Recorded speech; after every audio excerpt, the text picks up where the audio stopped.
Y'all know what's going on. It's time for another episode of Doing Time with Joe. I'm your host, Joe Bacon. Welcome to the show, y'all.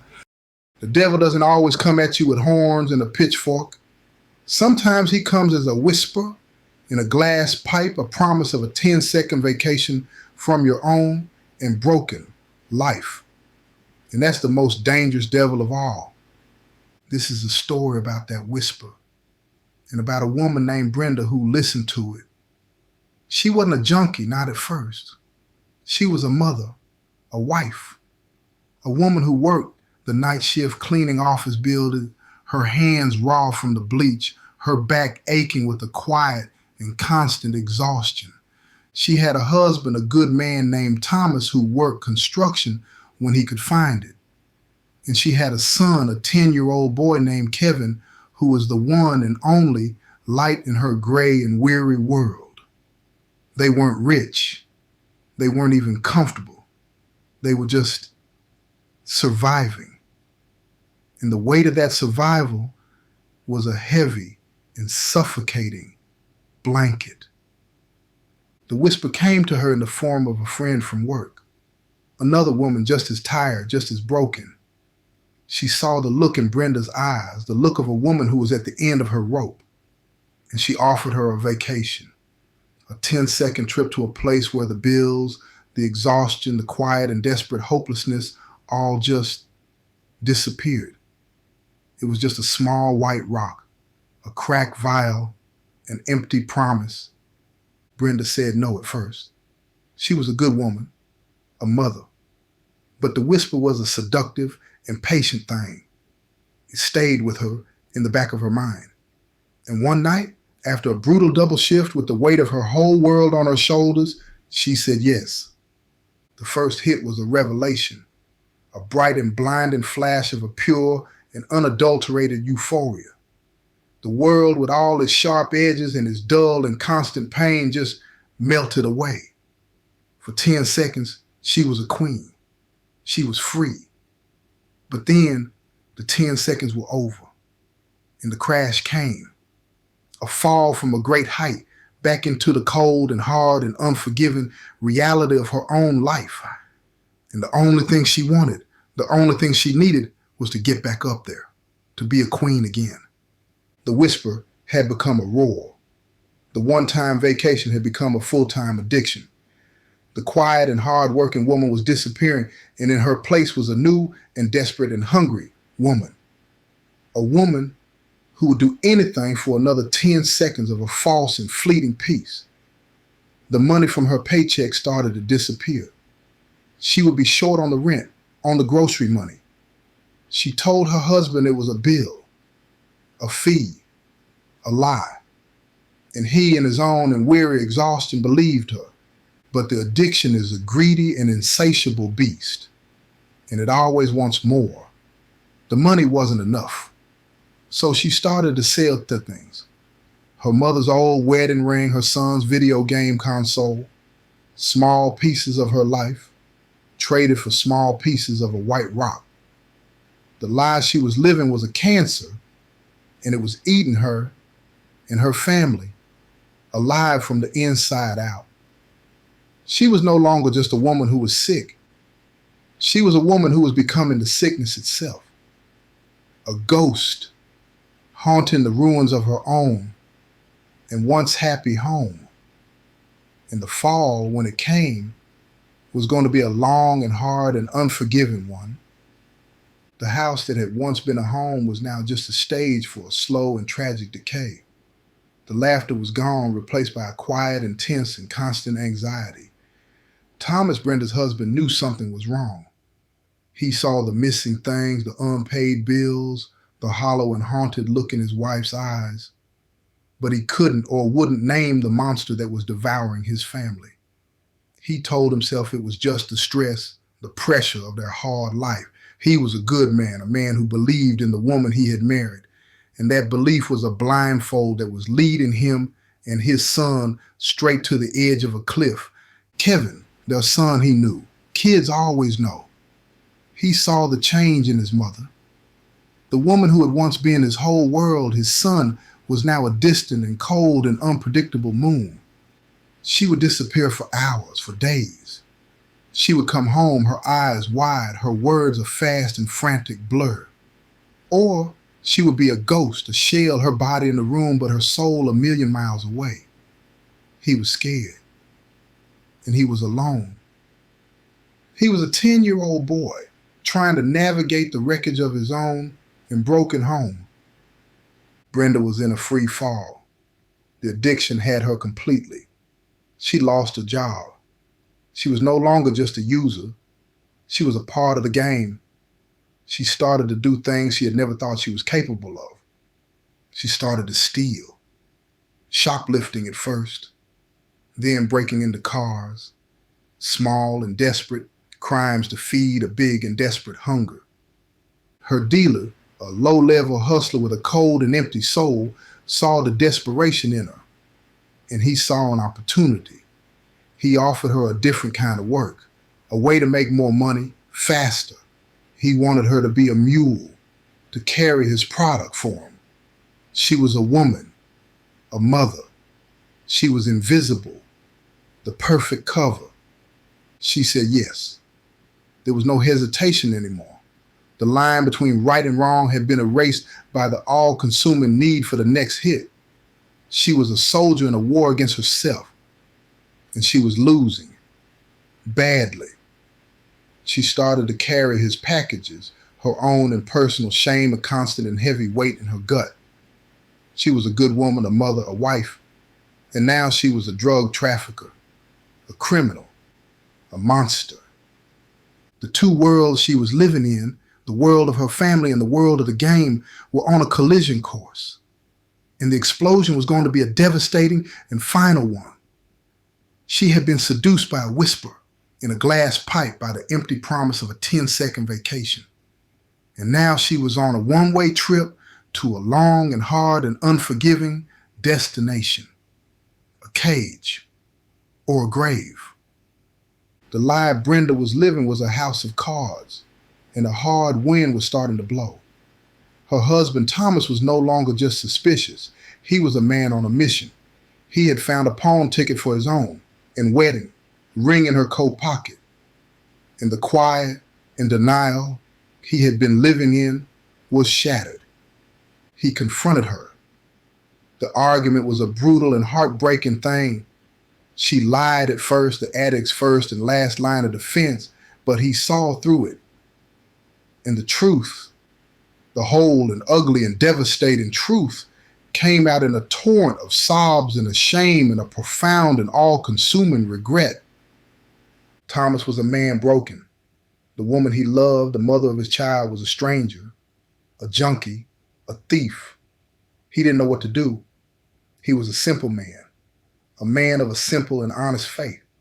And this was a devil he did not know how to fight. He gave her an ultimatum. Get help, go to rehab, or get out. He was trying to save her. He was trying to save his family. But he didn't understand the nature of the beast he was fighting. Addiction is not a choice. It is a cage. And Brenda was locked in tight. She promised him she would get help. She promised him she would change. And for a few weeks, she tried. She went to the meetings. She said the prayers. But the whisper was always there in the back of her mind. The promise of that 10-second vacation, and her dealer, he wasn't done with her. She was too valuable an asset to let go. He came to her, his voice is smooth and seductive and poisonous purr. One more run, he said, a big one, enough to set her up, to pay for a real rehab, a good one. It was the oldest lie in the book, the one more that is never, ever the last. And she, in her weakness, in her desperation, believed him. She chose the lie over the truth. She chose the whisper over the scream of her own and broken heart. The run was a simple one. She was to take a bag to a motel room on the other side of town. A simple and clean and final transaction. She took the bag. She didn't look inside. She didn't want to know. She went to the motel. She knocked on the door of the designated room. And the door was opened not by a buyer, but by a team of narcotics officers. It was a setup, a sting.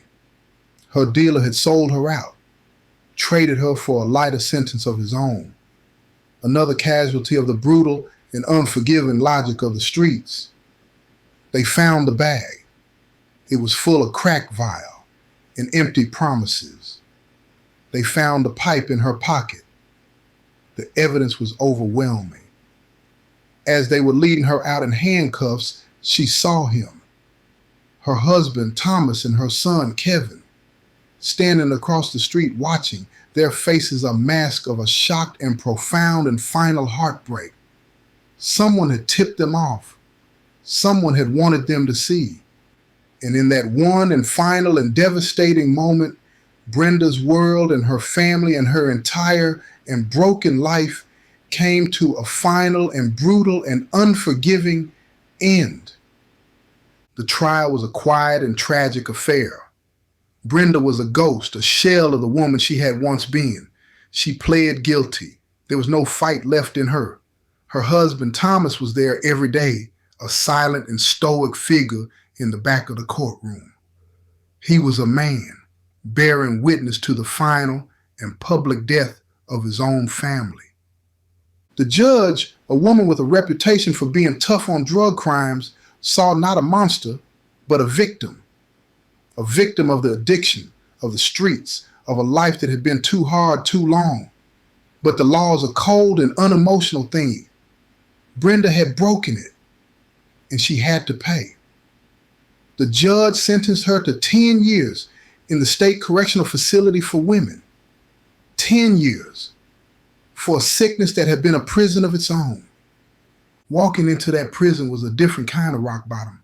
She was no longer just a junkie. She was a convict, a number, a ghost in a gray uniform. The first few years were a blur of a quiet and profound despair. She did her time, a model prisoner, her heart a cold and empty and desolate place. Her husband wrote to her at first. Then the letter stopped. He had to move on. He had to save their son. She understood. And that understanding was a pain that was sharper and deeper than any shield. She was alone now, truly, and finally alone. And in that absolute and profound solitude, she was forced to confront the woman she had become, the liar, the thief, the addict, the mother who had chosen to rock over her own child. The self-loathing was a physical thing, a constant and nauseating companion. She hit her bottom in that prison cell. And in that bottom, she found a strange and unexpected thing, a flicker of a light, a small and fragile and almost imperceptible will to live. Not for her husband, not for her son, but for herself. She started to go to the prison's recovery meetings. She sat in a circle of other broken women, and for the first time she told her story, the whole and ugly and shameful truth. And in the eyes of the other women, she saw not judgment, but a shared and profound and heartbreaking understanding. She was not alone. That was the beginning of her healing, the beginning of a long and slow and painful journey back to the woman she had once been.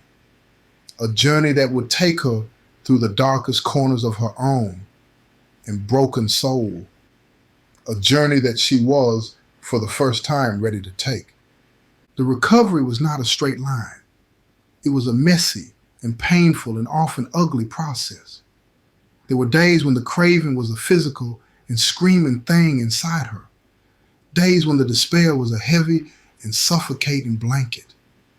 But she held on. She held on to the stories of the other women in her circle. She held on to the small and fragile and growing flicker of a hope in her own heart. She started to work in the Prison's Garden program. She found a quiet and simple peace in the act of nurturing life. She would spend her days with her hands in the dirt, and she would feel a sense of a connection to the world, to herself, that she had thought was lost to her forever. The years started to pass, And with every year, a layer of the grime, of the shame, of the self-loathing was washed away.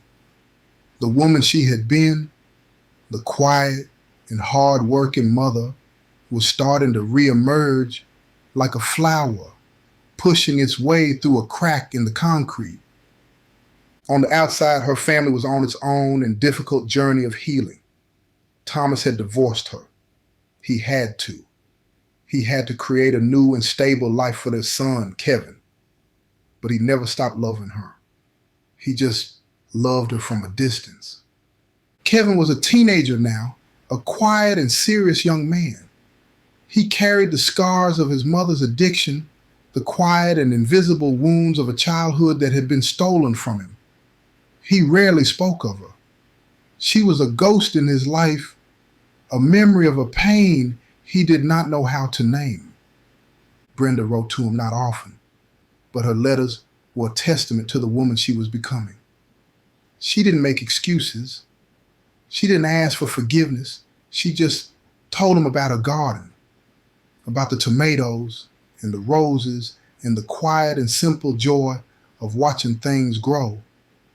It was her way of showing him that she was growing too, that she was finding her way back to the light. He never wrote back, but he kept the letters. He kept them in a box under his bed, a small and fragile and hopeful connection to the mother he had lost.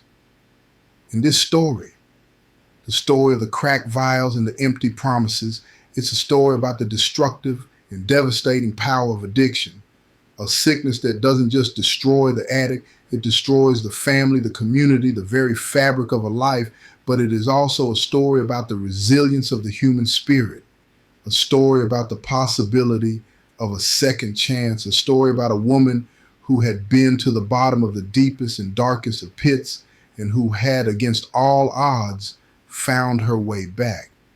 It's a story that reminds us that even in the most broken of soils, it is possible for something new and beautiful to grow. And so we come to the end of the first act of this tragedy and this hope. Brenda was a survivor. She had faced the monster inside herself, and she had in the end won. She was a different woman now, stronger, wiser, and with a quiet and profound and hard-won dignity. She became a leader in the prison's recovery community, a mentor, a guide, a beacon of hope for the other broken women who were just starting their own and difficult journeys. She had taken the wreckage of her own life and she had built a lighthouse. And on the outside, her son Kevin was on his own and quiet journey of a slow and painful healing. He was a good kid, a smart kid, but he was a kid who was haunted by the ghost of the mother he had lost, haunted by the chaos, the fear, the instability of his own and broken childhood. He found his own and quiet and solitary peace in art. He would draw for hours, creating worlds of a perfect and ordered beauty, a stark and heartbreaking contrast to the world he had come from. He was a boy, trying to draw his way out of his own and personal darkness. And in the letters from his mother, the ones he kept in a box under his bed, he saw a flicker of a light, a possibility of a different ending to his own and tragic story, a possibility of a reunion, of a forgiveness, of a family that could be in its own and broken way whole again. And this story, it's a warning about the seductive and deadly nature of the whisper in the pipe, the promise of an easy escape. There are no easy escapes. There's only the long and hard and beautiful work of facing the truth of who we are and of choosing every single day to be a little bit better than the person we were yesterday. Brenda had made that choice. And now, as she neared the end of her sentence, she was about to face the final and most difficult test of her own and hard-won recovery. The test of a re-entry into a world that had forgotten her, and the test of a son who had never been able to. This has been another episode of Doing Time with Joe. I'm your host, Joe Baker, and I say peace, y'all.